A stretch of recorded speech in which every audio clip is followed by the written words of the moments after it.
Kamu kerja atau kuliah ya? Kuliah sambil kerja sih. Oh, kerja apa? Kerja tugas kuliah. Ya Allah.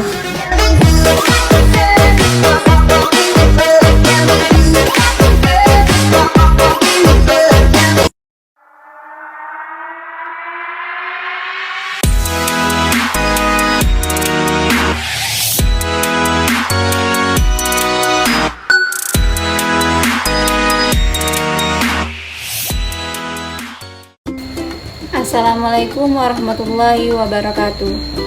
Halo teman-teman, perkenalkan nama saya Merianti, NPM 2304281160, Prodi Pendidikan Guru Sekolah Dasar kelas B Universitas Merangi.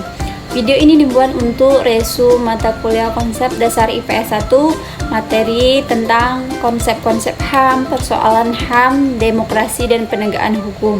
Dosen pengampu Bapak Yudhistira Ahmad, SPD MPD. Selamat menyaksikan. A. Konsep HAM. Hak asasi manusia adalah hak yang melekat pada diri manusia karena ia adalah seorang manusia. HAM berlaku kapan saja, di mana saja, dan kepada siapa saja, sehingga sifatnya universal. Konsep HAM muncul setelah terjadinya Perang Dunia I dan II yang menimbulkan banyak korban jiwa dan pelanggaran HAM. Pada tahun 1948, Perserikatan Bangsa-Bangsa atau PBB mengesahkan Deklarasi Umum tentang Hak-Hak Asasi Manusia sebagai dokumen pertama yang menguraikan secara komprehensif hak-hak dasar manusia. Berikut adalah beberapa konsep HAM. Yang pertama, HAM adalah hak yang melekat pada diri manusia karena ia adalah seorang manusia. HAM berlaku kapan saja, di mana saja, dan kepada siapa saja, sehingga sifatnya universal.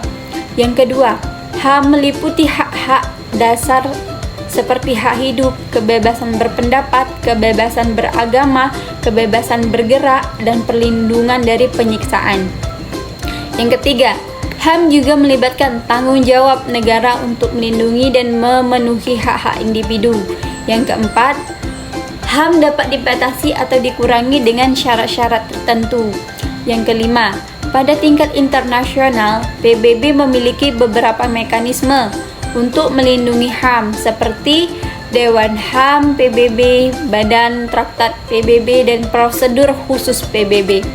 Yang keenam, pada tingkat nasional, setiap negara memiliki kewajiban untuk menghormati, melindungi, dan memenuhi HAM bagi warga negaranya. Yang B. Persoalan HAM.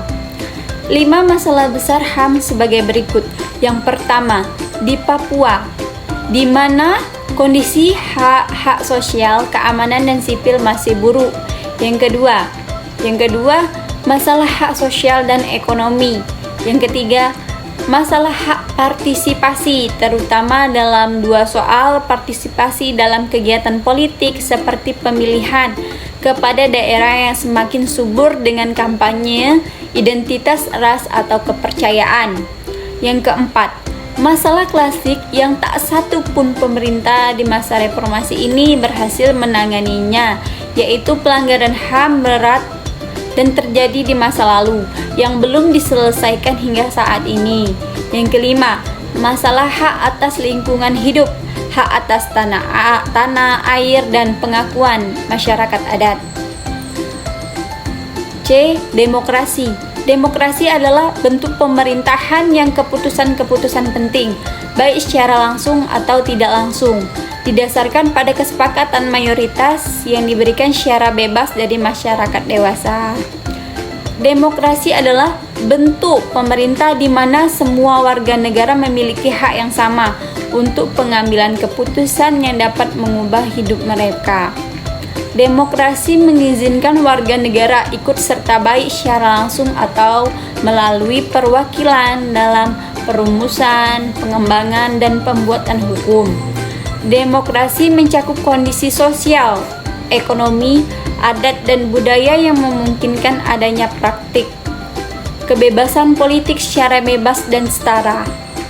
Demokrasi juga merupakan seperangkat gagasan dan prinsip tentang kebebasan, beserta praktik dan prosedurnya. Demokrasi mengandung makna penghargaan terhadap harkat dan martabat manusia. Yang D, penegakan hukum. Indonesia telah memasuki usia 56 tahun, tetapi sangat disayangkan kondisi hukum di Indonesia masih jauh dari cita-cita hukum. Indonesia adalah negara hukum seperti diamanatkan baik dalam pembukaan Undang-Undang Dasar maupun dalam batang tubuh Undang-Undang Dasar 1945. Para pendiri Republik ini bercita-cita bahwa negara hukum yang akan dibangun sebagai tercermin dalam pokok pikiran yang terdapat dalam penjelasan Undang-Undang 1945. Cita-cita hukum merupakan pancaran Pancasila yang menguasai hukum tertulis dan hukum tidak tertulis.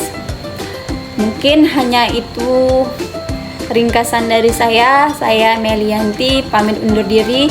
Wassalamualaikum warahmatullahi wabarakatuh.